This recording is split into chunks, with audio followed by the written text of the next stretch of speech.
Historical criticism and our connection, presented by Yuag, Johanna, Lydia, Leila, Katie, and Ragnar.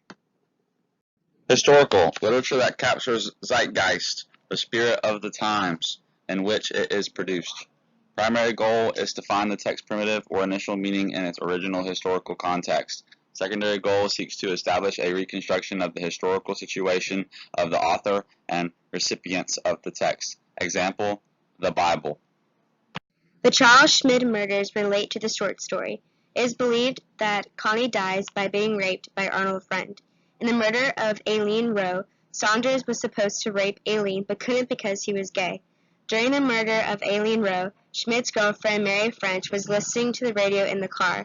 This is similar to the character of Ellie in the short story who also listens to the radio during the encounter of Arnold Friend and Connie. Charles Schmid killed 3 women. This is the same amount of numbers on Arnold Friend's car. Starkweather was a spree killer who killed 11 people in Nebraska and Wyoming between the years of December 1957 and January 1958.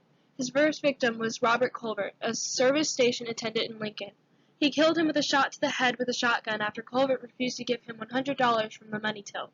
He had an accomplice, Carly Ann Fugate, who was one of the youngest people at age 13 to be convicted of first-degree murder.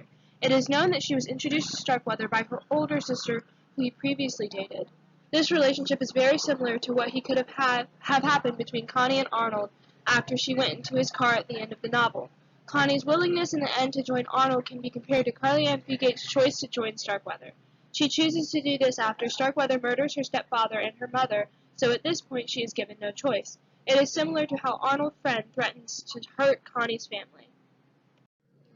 Charles Manson was the leader of a cult called the Manson family. He wanted to be part of the movie and music industry, but was rejected multiple times. The Beach Boys even used one of his songs in an album, originally called Cease to Exist, and named it Never Learn Not to Love. They did not give him a writing credit.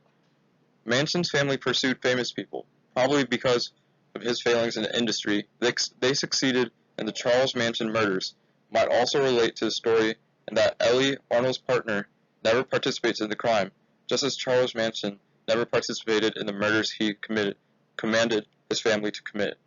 Ellie could also be a Charles Manson figure in that he carries a radio that plays the music that lures out Connie, showing that perhaps he was the one that picked the music that was playing.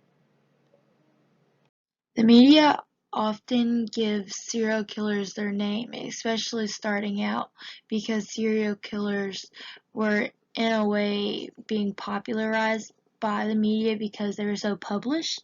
They gave them names such as the BTK killer, the Cannibal, the Zodiac killer. Those were names that the media put on those killers based off of how they killed. And the celebrity status of them, they were popularized because the idea of a serial killer was sort of new to everyone, and they were just very curious as to what was happening. And serial killers by nature are very alluring, and they seem very welcoming and inviting, so it's almost natural to want to be approached by them. And Arnold Friend was dangerous because he himself was named Friend. So he was very alluring already in his own nature. And the book, in a way, is alluring because the entire time you're wondering what's going to happen to Connie. It was like, what is going to become of this Arnold dude? What is he going to do to her? What is this story going to lead to?